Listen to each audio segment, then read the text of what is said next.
We began the debate talking about industrial strategy, and I approve of the government's industrial strategy. In fact, the reason I like it so much is because I launched it myself 8 years ago, and it's nice to see the government picking up on some of our ideas. But the big story in this budget is the downgrade in our growth prospects.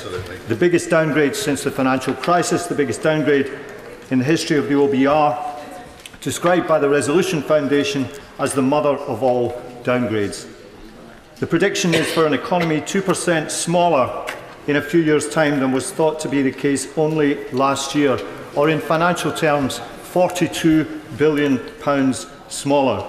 And when it comes to borrowing, that means borrowing £13 billion more in a few years and £17 billion the year after that. It means austerity goes on into the mid-2020s, and for our constituents it means pay lower than expected. Average income is expected to fall £1,400 to £1,500 a year. These are the real effects of the mother of all downgrades. But there is one area where the government is setting aside huge sums of money, and that, of course, is Brexit. £3 billion in the budget on top of £700 million already announced, and we're told that the Cabinet has agreed to pay £40 billion in a divorce bill. So in a few short weeks, we have gone from go whistle to £20 billion in the Florence speech to £40 billion now. Now, there's a lot, Mr. Deputy Speaker, that you can do with £40 billion. You could build over 70 new hospitals. You could build over 1,100 new schools. This sum is more than the total housing and environment budget. It's more than the total public order and safety budget. Now, in my constituency, the West Midlands Police have lost 2,000 officers and £145 million from their budget in the last 7 years. They could do with some of the £40 billion that is going to be spent on Brexit. We have almost 10,000 people on the local housing waiting list.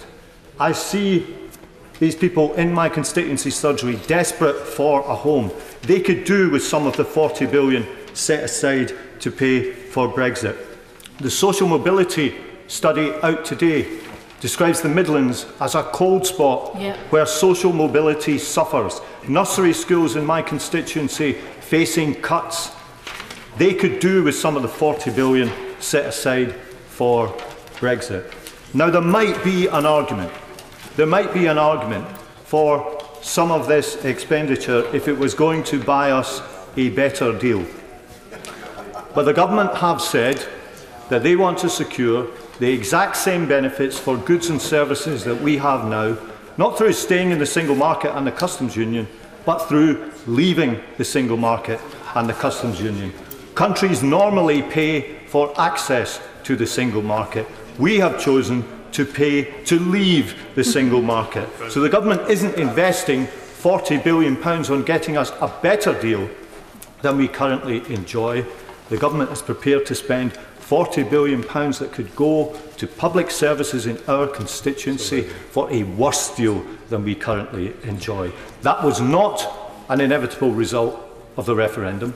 They could have chosen to stay in the single market and the customs union. They didn't, and that is a bad deal for Britain.